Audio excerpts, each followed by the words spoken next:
ഈശോ മിശിഹായ്ക്ക് സ്തുതിയായിരിക്കട്ടെ. ഈശോ മിശിഹായിൽ സ്നേഹിക്കപ്പെടുന്നവരെ, ഈശോയുടെ ജീവിതത്തിലുണ്ടായ പ്രലോഭനം, 3 പ്രലോഭനങ്ങളാണ് ആദ്യമേ ഉണ്ടാകുന്നത്. ആദ്യത്തെ പ്രലോഭനം വിശന്നിരുന്നപ്പോൾ കല്ലിനോട് അപ്പമാകുവാൻ വേണ്ടി പ്രലോഭൻ പറഞ്ഞ വാക്കുകളാണ്. ഈശോ അവയെ നേരിട്ടത് നിയമാവർത്തന പുസ്തകം 8-ാം അധ്യായം 3-ാം തിരുവചനത്തിലൂടെയാണ്. അവിടെ ഇങ്ങനെയാണ് നമ്മൾ കാണുക: അവിടുന്ന് നിങ്ങളെ എളിമപ്പെടുത്തുവാനും. വളരെ പ്രധാനപ്പെട്ട ഒരു കാര്യമാണ്. കാരണം ഇസ്രായേൽ ജനങ്ങൾക്ക് ഭക്ഷണമില്ലാതെ അവർ ഈജിപ്തിൽ നിന്ന് പുറപ്പെട്ട് കനാൻ ദേശത്തേക്കുള്ള യാത്രയിലാണ്. കുറേ ദൂരം കടന്നപ്പോൾ അവർക്ക് വിശന്നു, അവർക്ക് ഭക്ഷണമില്ലാതെയായി. അവർ പിറുപിറുക്കാൻ തുടങ്ങി. എന്നാൽ ദൈവത്താൽ തിരഞ്ഞെടുക്കപ്പെട്ട മോശയുടെ പ്രാർത്ഥനയിലൂടെ ദൈവം അവർക്ക് ഭക്ഷിക്കുവാൻ വേണ്ടുന്നതെല്ലാം കൊടുക്കുകയാണ്. അവിടുന്ന് പറയുന്നത് നിങ്ങളെ എളിമപ്പെടുത്താനും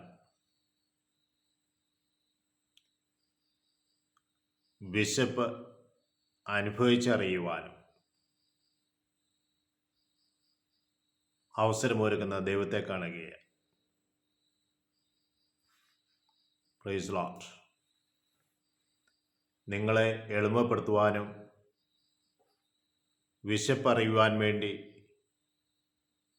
വിട്ടുകൊടുത്തതും നിങ്ങൾക്കും നിങ്ങളുടെ പിതാക്കന്മാർക്കും അപരിചിതമായ മന്ന കൊണ്ട് സംതൃപ്തരാക്കുകയും ചെയ്തു.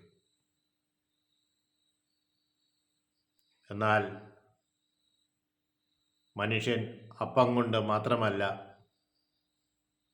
ദൈവത്തിൻ്റെ നാവിൽ നിന്ന് പുറപ്പെടുന്ന ഒരു വാക്കുകൊണ്ടുമാണ് ജീവിക്കുന്നതെന്ന് നിങ്ങൾക്ക് മനസ്സിലാക്കി തരുവാൻ വേണ്ടിയാണ് അവിടുന്ന് ഇപ്രകാരം ചെയ്തത്.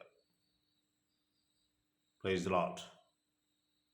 ഈ വചനഭാഗം ഈശോ ഹൃദയസ്ഥമാക്കിയിരുന്നത് കൊണ്ട് സാത്താനു മുമ്പിൽ സാത്താനായ പ്രലോഭകൻ കടന്നു വന്നപ്പോൾ അവയെ എതിരിടുവാൻ ദൈവവചനം ഈശോയുടെ ഹൃദയത്തിലുണ്ടായിരുന്നു.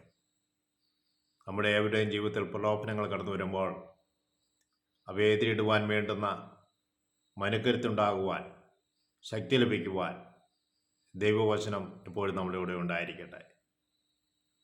ദൈവവചനത്തിന് ശക്തി വലിയ ശക്തിയാണ്. ദൈവവചനം കൊണ്ട് പലതിനെയും നിയന്ത്രിക്കുവാൻ നമുക്ക് സാധിക്കും. അതിനാൽ പ്രിയ സഹോദരങ്ങളെ, നോമ്പുകാലം ബൈബിൾ വായനയിലും ആരാധനയിലും കൂടുതൽ സമയം പങ്കെടുത്ത് ദൈവത്തെ മഹത്വപ്പെടുത്തി നമ്മുടെ ആത്മീയ ജീവിതത്തെ കരുത്തുള്ളതായി മാറ്റാം.